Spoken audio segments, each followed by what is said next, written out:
I'd like to welcome you to the August 7th, 2024 City Council meeting. Roll call of officers. Jason Upchurch, Fredson is on his way. Ellen Stanek, Billy Costello, Diane Feifley. City staff, Brad Wainwright, Dan Platt, and Clint is by phone.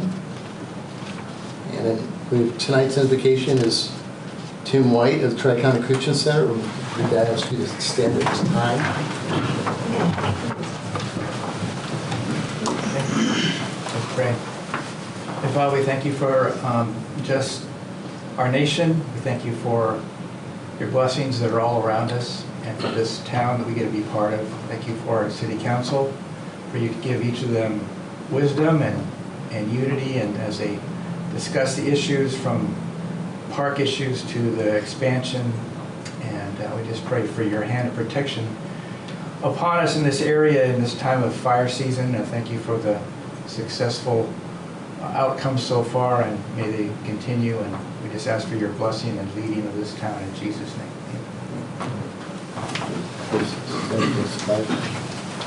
I pledge allegiance to the flag of the United States of America and to the republic for which it stands, one nation under God, indivisible, with liberty and justice for all.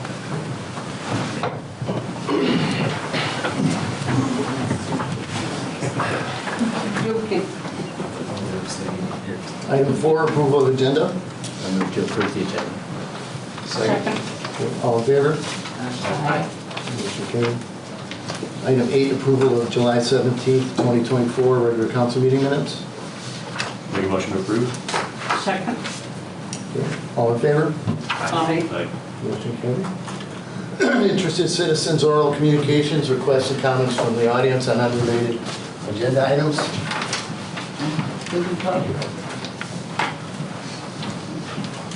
Linda, you're first. Okay. Thank you for allowing me to speak tonight to the council. My name is Linda Bradesky, and I'm here to speak on behalf of the Greenhouse Food Bank and Resource Center. As most of you are aware, the challenges facing the food banks in the Inland Empire are growing.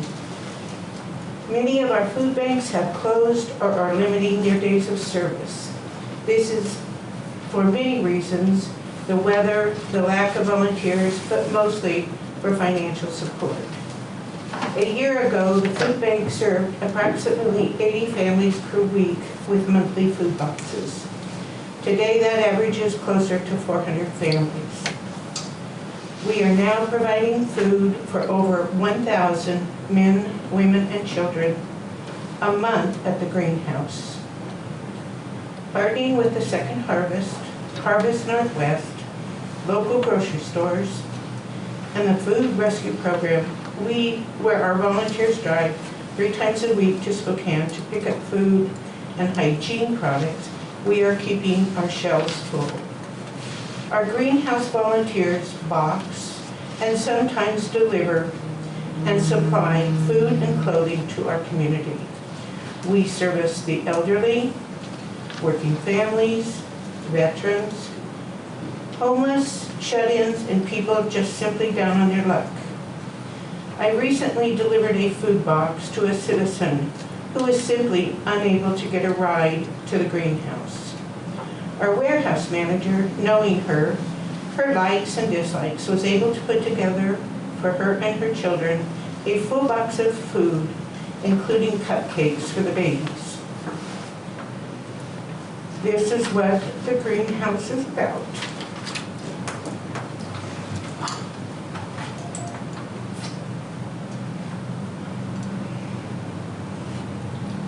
This past Monday alone, we had, we are right there.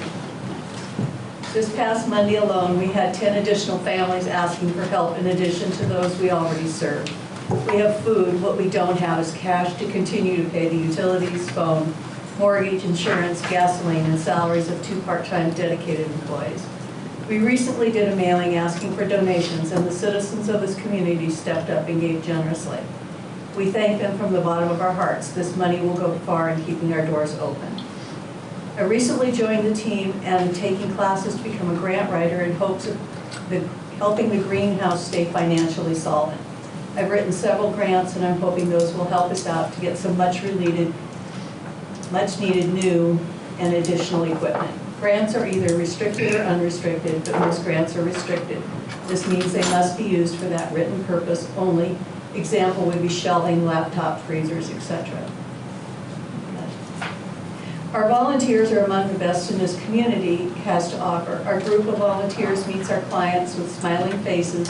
Many they know by name and address them with the dignity and respect that they deserve. There's a saying that my husband and I repeat often in our daily conversations, and that is, but for the grace of God, go I. Many of us here have never had to visit a food bank so our family could eat or shop for used clothing so our children would have clothing for an upcoming school year, or so that the new baby would have diapers and clothing for the winter. We are fortunate and we don't often realize that in our own community, a considerable number of our citizens depend on the greenhouse for their basic needs. Along with our board of directors, our volunteers, and our local businesses and our citizens' efforts, we are managing to keep the doors open. Our budget planning and projections often resemble the chicken or feathers theory of financial planning. The greenhouse has been the service of this community for 37 consecutive years, and to my knowledge, has never asked the City Council of Deer Park to help them financially. I'm here tonight to ask you to make a donation to the greenhouse. Diane, our City Council member, was anxious about me speaking before you tonight. She feels, as our interim director, that she does not want to influence the City Council's decision. To be clear, I am here on my own, despite her protests asking for your help. These are citizens in our community that use the greenhouse. We collectively, as citizens of this community, are obligated to help those in need. Please consider our needs. Please consider our community needs when you deliberate on this important decision. Thank you for giving me this opportunity, and I will answer what questions I can to help you guide the right decision. So on that, Linda, the city cannot gift to a private organization, but I will tell you, I am working with the Settlers Group, and we're going to come up with a dollar value to donate to the food bank. Thank you. So $15,000 or $2,000, I can't remember what we decided on. So, but as a city, we cannot do that. Now, you're going to ask, well, how come we did the concert series? Because it's all the city. Well, this is a private entity. It's Greenhouse. But since it's a nonprofit, that doesn't make a difference? No, ma'am.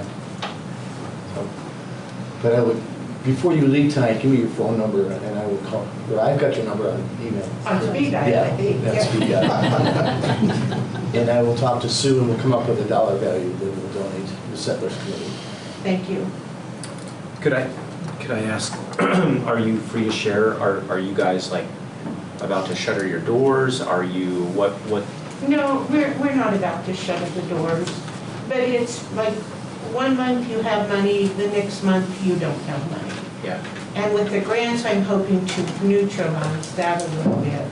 But we depend on the public. I mean, that's just like in your church. I mean, that's where we get the majority of our funds. We get grants from the Second Harvest and Harvest Northwest, but Diane has brought us back from the brink of closing our doors. And what we're trying to do now is just get it so that it's running and we can move forward and make some very, very needed changes. Yeah. Okay. Thank you. Anybody else have any questions? No, I mean, I would encourage you, next chamber luncheon, to bring it up. Kind of the same thing that you talked about with all the business owners in town. I know that you've hit a lot of them up, but a lot of them would be willing to help. I'm sure of it, so. Doug Knight and stuff like that. Yeah. Well, we'll be hitting a lot of people up. Our fundraising and stuff kind of fell on the side for a while, but now they help me and I'm going to try to get things moving again in the right direction. Maybe it's for after, but could we do like a GoFundMe page and blast that out to the community? I don't think as a city we can, but like. Well, yeah. Individual. Yeah, the greenhouse, I'm talking to you as the interim director, but Right, could right. you do a GoFundMe? We could do a GoFundMe. We could, we did do a drive in June and were very successful. But again, I think our last director got kind of waylaid with personal problems and facility problems, and we need to remind the city that we're here and we are trying to help people. Yeah. You know, there are people in need. Thank you. Good? Good. Angie? Hi, I'm just here to update you on Deer Park Pickleball and just what's taken place the last month. We've grown the Deer Park Pickleball group on Facebook to 119 people who've just been really excited about the possibility of having pickleball courts here in Deer Park. We started out in the parade last Saturday, and that was a lot of fun to introduce people, engage them in what pickleball is. Just one quick story from the parade that was special was that as we slowed down, we encouraged people to come from the sidewalk and come join us out on the road to play pickleball. And at one point, this young man, he was probably 20, and you could tell he was born with a pretty debilitating disability. But he just jumped up from the curb and he was so excited to want to try pickleball. And so two of the gals worked with him, and he just had this great smile on his face. And as his body struggled, but his heart was willing. And that's what pickleball does for people. It causes the young man who has struggles that will never know how deep they are to jump up off the curb and have courage in front of a couple hundred people to try something. It also gets the old guy off the couch and comes out and bonds with some kind friends, or the old gal who feels like her life has passed her by, and it just gives her kind of a new lease on life. This past couple weeks, I've been visiting local communities' pickleball courts, and I went up to Newport. They have 2 new courts, and I spoke with the public works director and the office staff, and he were really helpful and encouraged if we have any specific questions about budget or how they did things, that they'd be happy to share with us. He said that they did 2 courts for $35,000, and they did the dirt work themselves and brought in gravel and asphalt, and the school district had some leftover coatings from their tennis court project that they gifted to the city to do the coating work on the courts. And I think they brought in fencing as well, so that was awesome to hear. I went to Chihuahua on Sunday, and they were telling me what they do in the wintertime for maintenance, which it hadn't even occurred to me, is they pour antifreeze in the holes where the posts are, just to deal with the winter stuff, so I thought that was a cool thing. The one thing I was trying to wrap my brain around is you hear concrete is the best surface, but it's expensive compared to asphalt.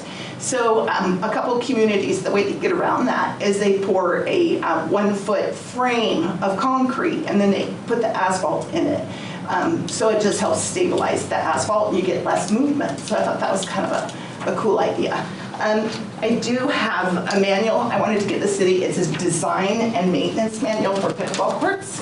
And the USA Pickleball publishes this. So I just wanted to get that to the city of your team here. So you're saying how much for 2 courts? They spent $35,000, and they did the dirt work themselves, but that was asphalt and gravel and fencing, and then the school district helped them out with the coatings. So. Brad, what do you think? Which part? What's that? Well, I mean, we could budget it for 25. I mean, if you budget the money, we could figure, I mean, we don't pave or anything, so it'd be take a contractor to do that. The dirt work and gravel, like she said, that's well within our wheelhouse. Did you put lighting on? No, because No, parks no are done, lighting. they're done at dusk. Parks are closed at dusk. So I'm gonna, between now and the next time I come, just to continue to do more research and. This will help a lot. Pardon, oh good, and just to bring you information, and also I'll put things down on paper and just give some good resources of communities and contact people. And I'm more than happy to do legwork and work with anybody who wants a little assistance. So. Thank you. Tim, Pastor Tim? So how old is the old guy? Just wondering. Yeah, no, I just wanted to say, appreciate the patience that the city has had with us, our church, and our field. Our field is really, we managed that pretty poorly. And not because we didn't want to, it's, you know, it's costs and stuff, but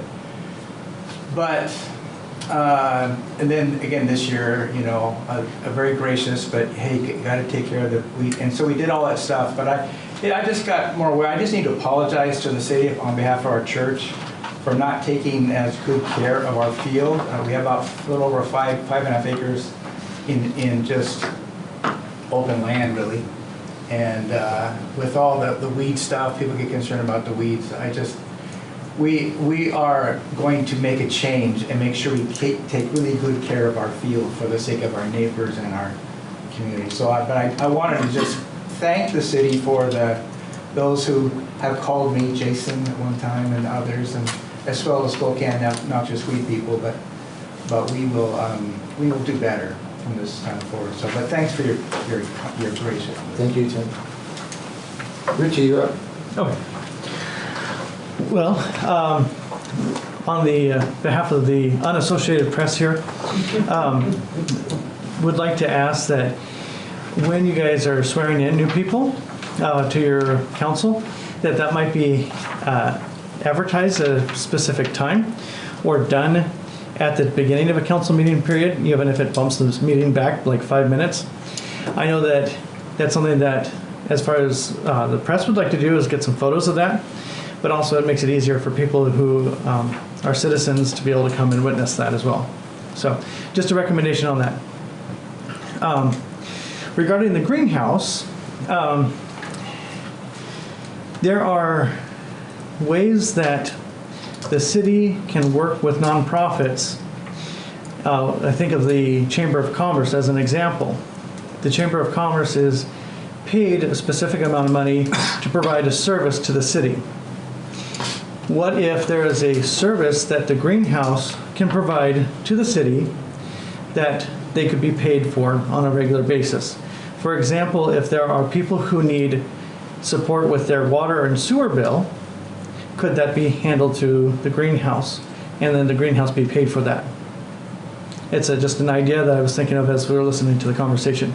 To be very similar to the Chamber of Commerce for, you know, sending out mailings and responding to people's questions and stuff. So just an idea, throw that out. Thank you. Okay, item 7, new business, letter A, change order number 1, public workshop, door remodel, Lakes General LLC. Dan? So this is for, as described there, once we cut into the existing wall in the shop, it varied in width in 100-year-old concrete and bricks. So we had to weld over a steel piece of flat bar to fill the gap. So that's what that change order is. And other than that, the project's done and ready to be closed out. That was the only minor change. So, Any questions by the council? All in favor? Aye. Motion carried. Item B, Transportation Improvement Board Funding Grant, application H Street, Main to Colville, and 6th Reaper to Country Club. Dan? okay, so this is what I just handed out a change to. So since I put this initial package together to apply for this TIB grant, I've sat down and had a few meetings over the last few days with TIB, and they recommended we ask for more. So one big reason being is since we broke our population 5,000 barrier, we're no longer considered small town. So starting next year, we go into urban cities. So to get funding, we're going to be competing against Spokane and Spokane Valley and large cities such as that. So basically, as they suggested, we ask for this price, $1.5 million, and that number is not fluid, or it's not solid, you know, it's not set in stone. So basically the way that I would put this grant application together is would submit this estimate, which is actually provided by TAB, and along with this map with the highlighted roads, and issue it more of a citywide pavement resurfacing. That'll leave us with more fluid approval at that point. So the way that it's structured there is they would pay 90%, we pay 10%. So we'd be looking at around $140,000 out of our funds, which we would take from our, we have our own pavement resurfacing program that we typically budget around $350,000 per year to do a couple of roads. This would basically chip seal and do a scrub seal to a large amount of roads. So basically their description as to why we should change this is they want to send us out of the small city in good shape. So.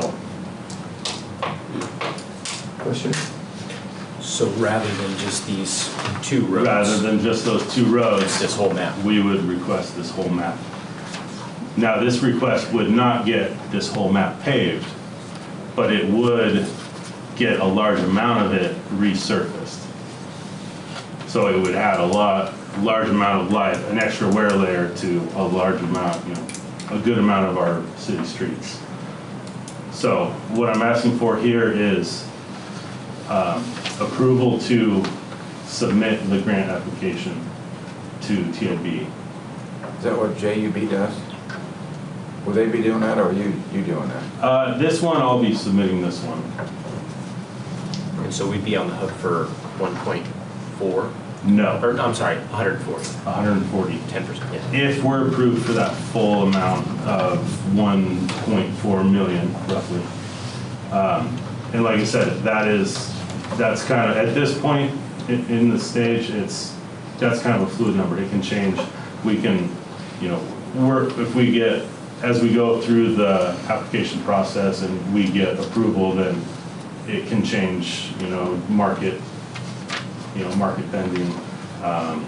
This is assuming the county can do a lot of the sealing, the scrub seal and the chip seal. So a lot of factors come into play on the total amount, but this would be what we would apply for, hope to get it all. At this point, we don't know if we'll get it all or not. Their suggestion is we should get a large amount of it. So we would be responsible for the roughly 140,000, which we would take out of our pavement preservation fund. We have 3 other streets that we're completely repaving later this year? Is that This right? year, yes. Which you'll actually see that that one just went out to bid this week, and we'll have that on next week's agenda to repave those 3. That's why you don't see those 3 highlighted on this map. Yeah. Anybody else? Okay. All in favor? Aye. Motion carried.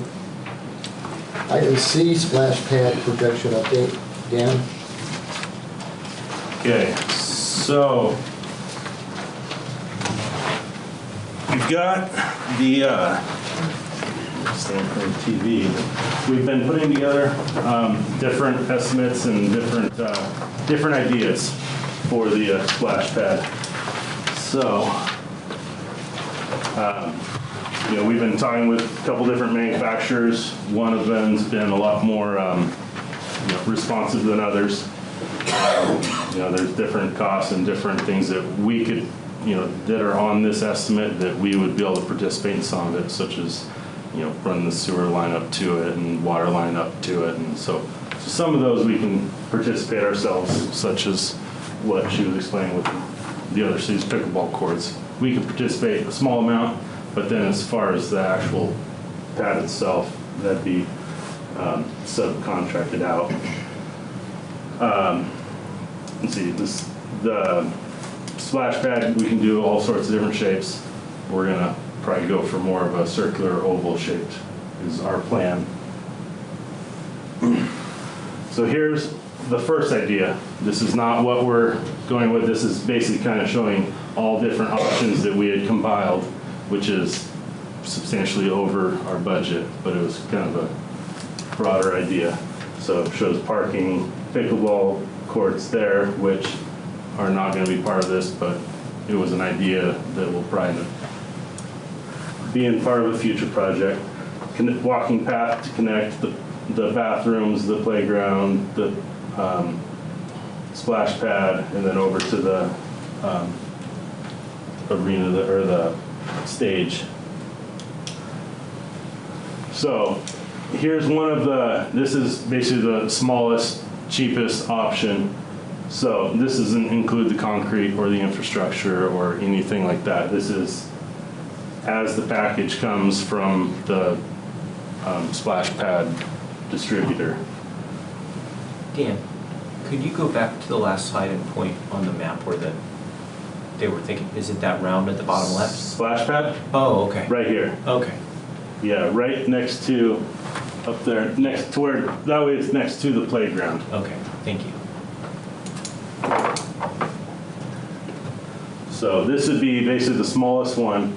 You know, it's got a few features, not a lot there, but it'll get you wet. So here's another option there, a little bit bigger. Again, this is about 1,500 total square foot, still kind of a smaller one. This one, it jumps up in size quite a bit, 2,800 square feet, $330,000, and that's, again, for the package, none of the construction included in that. Another kind of an odd-shaped one.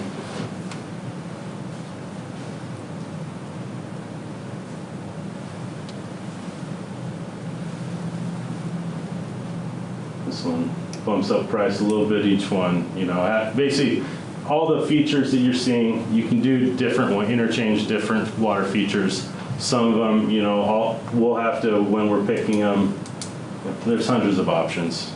We can, you know, a lot of it will be decided on flow rates and things like that, to where we're not completely wasting water, but still enough to have fun with it. Dan, do you have estimates on the concrete expense? So here's a few different options, just examples, you know, and so that's just a few of the hundreds of options that we have. So in the packet, there is cost estimates showing what the plan that we're working toward.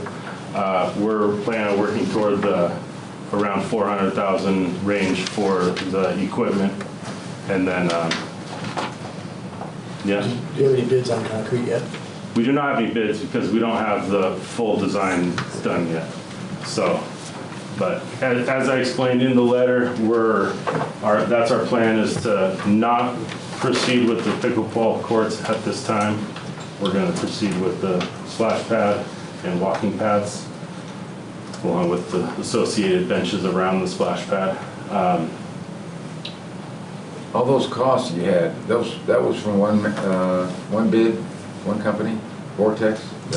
Correct. Those are from Vortex. Did you get any other bids? Yeah, we got one from, what was the name?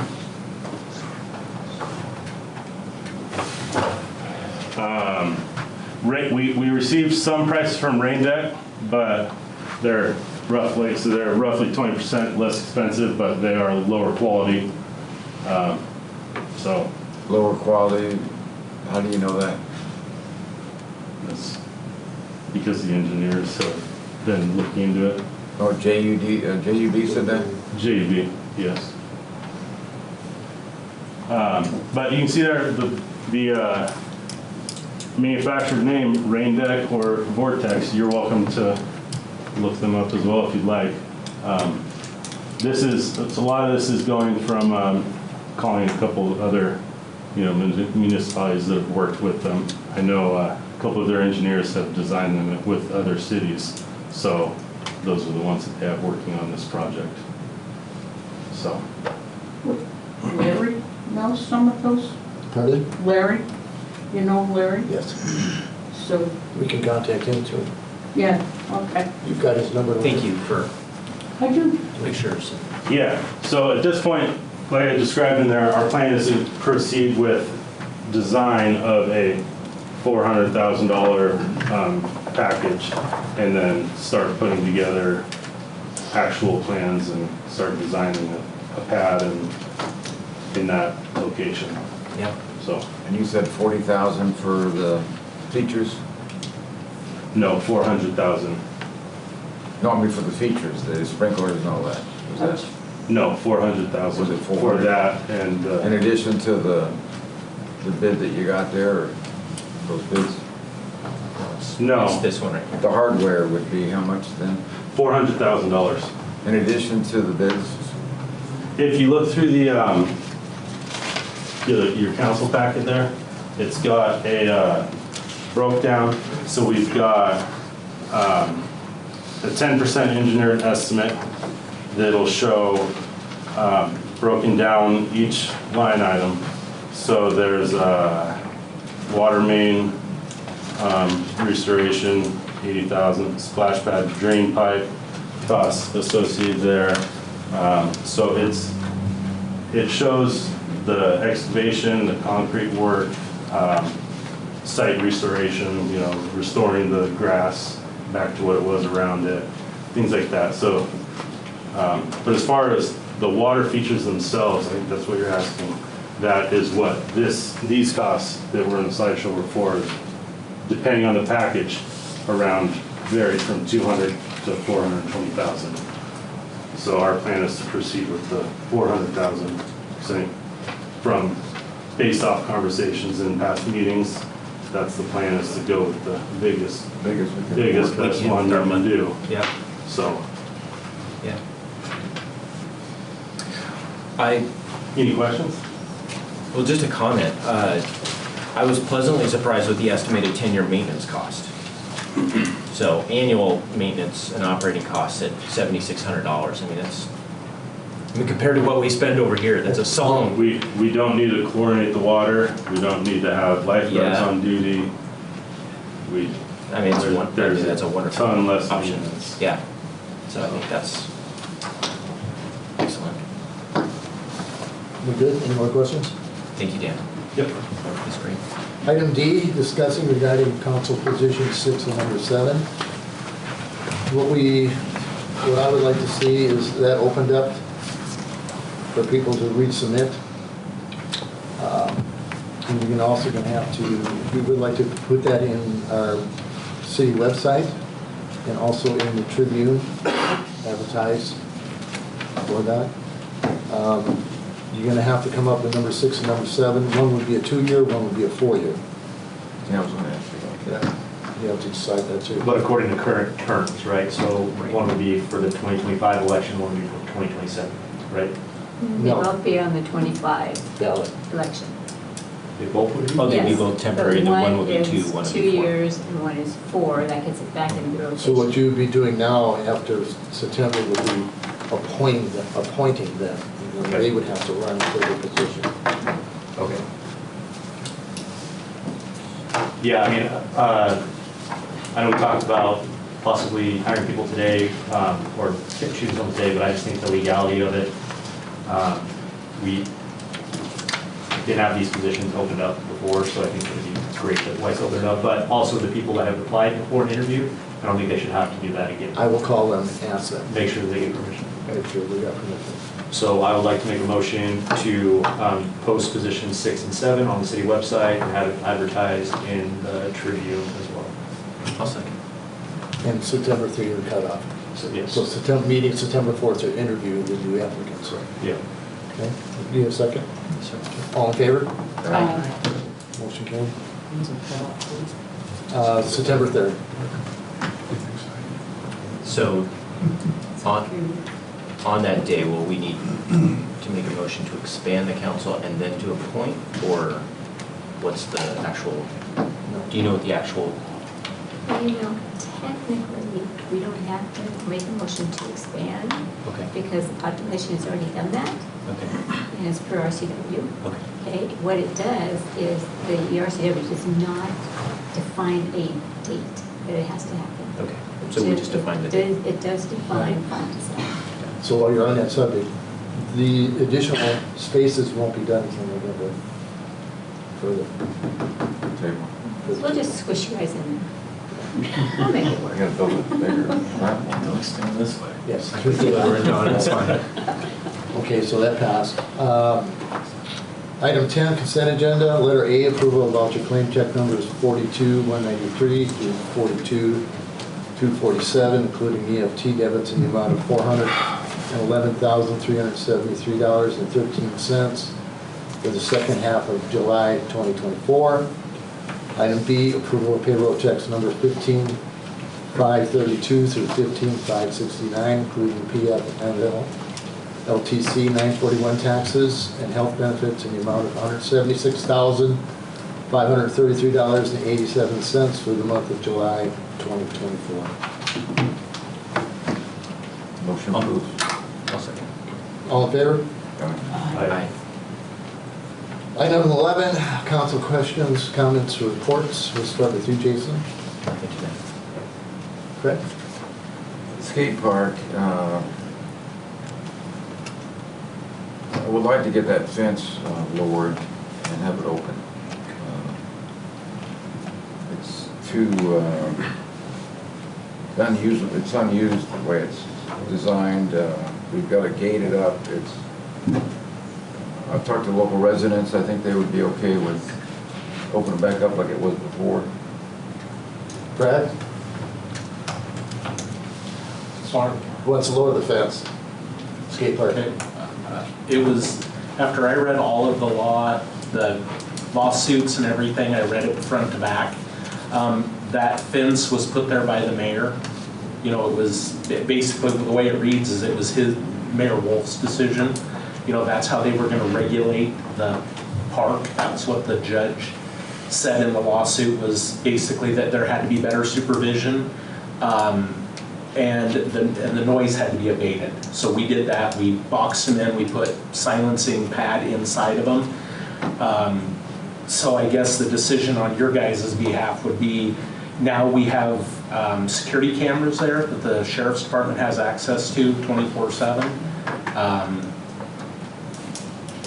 Is that considered the, supervision of the park now?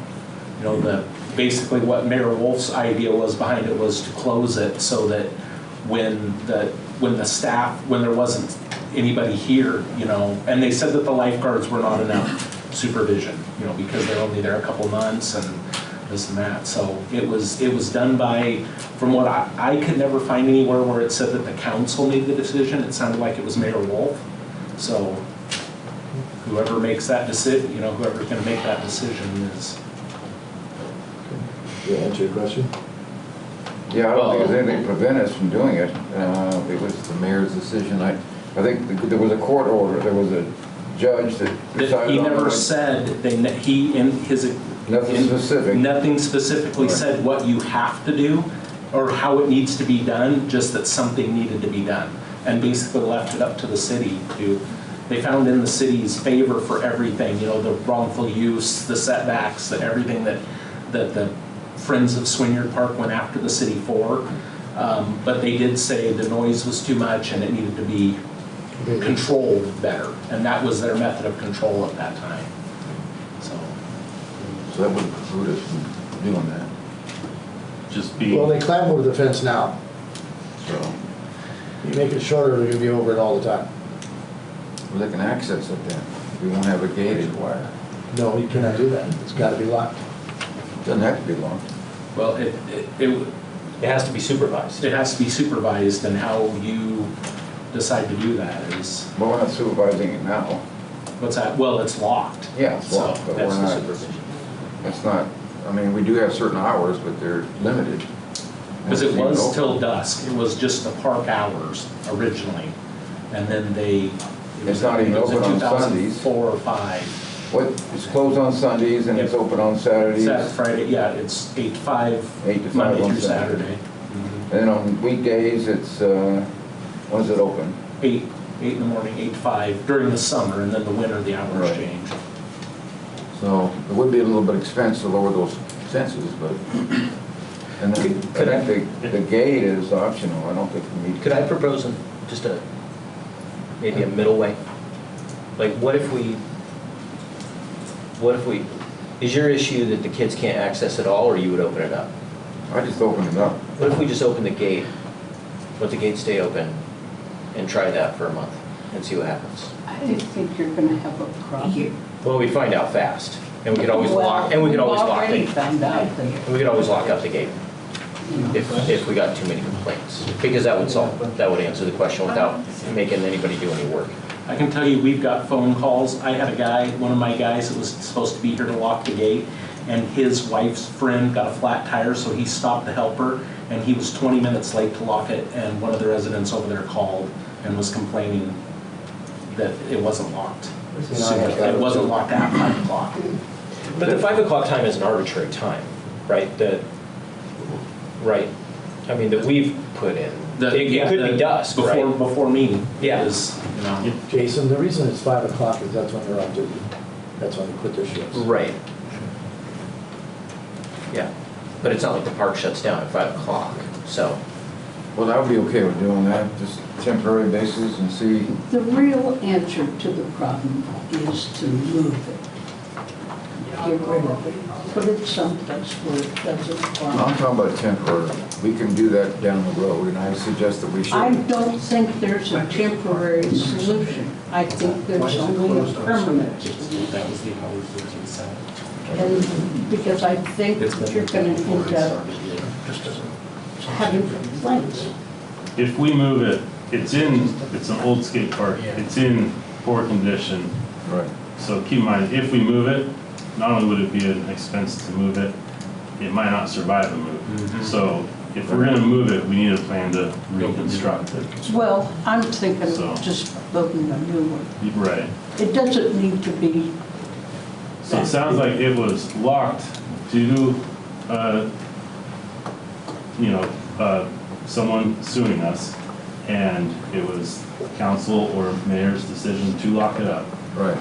You guys have the power We don't to lock it. change that, but be very wary if you do, it sounds like that's what you want to do, that the people that, the legal issues that happened before would probably come right back if you change it. Well, we can always put it back up, but that seems to be a problem. How much would it be to take that gate? Would be that much to I think the folks that brought that they still live around it, so nothing's changed there, so. Well, I've talked to the residents there, and I could consult with them again. Good idea. Let's do that first. You want me to do that? I can do that. Get your consent. Okay. Good, Fred? Yeah. The tree lighting is traditionally the first Saturday of December. It is going to be moved to the second Saturday, which is December 14th, because the chamber does not have the people available for that time. So that talks to you, Tim. Yeah, second Saturday? Second Saturday, which is December 14th. Then also on this fiber optic, we have 8 already. Zippy Wireless wants to come in, that makes it number 9. And I think our right-of-ways are getting full. Now, she asked, she can come and do a presentation, or I can tell her we're not interested. Does she offer something that the other ones don't? No. It's just Same another franchise competitor. fee. The only thing that she says here that she'll self-funded wireless wireline service to every home and business in Utah, fiber optics. This is what she's saying, which is currently not available today. But we've already got a broken water main. We've already had 7 sewers broken from contractors coming in. Well, they pay for that though, right? Yes, but it's an inconvenience to the Well, yeah. As long as we catch them. And we've got the other one coming in the fiber, whatever that was that presented. Core fiber. Core fiber. So do we tell her we're full? I think she's a little late to the party. Pardon? I think she's a little late to the party. Yeah. Tim? Because, So I've worked with a lot of different fiber companies and have experience with Ziply Fiber down in Tri-Cities. And the experience down there has been fantastic for the community and those people that are actually using Ziply Fiber down there. Ziply has offered a lot of services at lower prices than other comparative fiber companies do. So it just makes it more accessible the more opportunities there are, the more competition there is. So as far as advantage to the citizens of Deer Park, the more competition there is, the better, so. true. It's not the product that they have, it's the procedure that they use, which is boring. Going underground. Yes, potholing in the asphalt. I'd like Go to ahead. point out, Ziply Fiber in Kennewick, when they installed their lines about 5 years ago, they bored through a couple dozen irrigation lines over the winter. So when it comes spring, when they fired their irrigation system up, there were floods all over town. So, Ricky, I understand what you're saying, but also it's getting the ground is getting very busy with conduit. And like I say, we've had water main that still hasn't been fixed yet. And I know we've done at least 7, 8 sewer repairs. I just thought I'd throw in my 2 cents. Okay. Young lady. Nothing except thank you to the council for giving me the opportunity, and I hope that I can do the job as well as you hope I can. You have faith. Billy? Just a couple of things. So Mayor Tim and I were at the RV park expansion yesterday, grand opening. You guys have been out there, but it's awesome. It's, the RV park at the golf course is more for longer tenured people. This is for a couple nights, couple days, family come to visit, park their RV there. There's a pickleball court. It's not public though. Two of them, 2 pickleball courts, and it's awesome. I know a lot of people have talked about hotels, Airbnbs. Our town's been limited with those options. This kind of gives another option for people to come visit and stay for short periods of time. So that was awesome. And then myself and all the department heads at the city have been working on our mobile app through GoGov. It should be running in September. It should go live. It's going to be a standalone app. It's going to be called Deer Park Connect, and it's going to have just improve our communications through our citizens. Free to download. It's going to have things from event calendars, updates, sanitation schedules, pay your bills online, make it a lot easier for our citizens to communicate with. So that's up and running and should have something in September. Diane? No, nothing. Item 13, adjournment. I move to adjourn. Okay, we'll adjourn. Thank you all.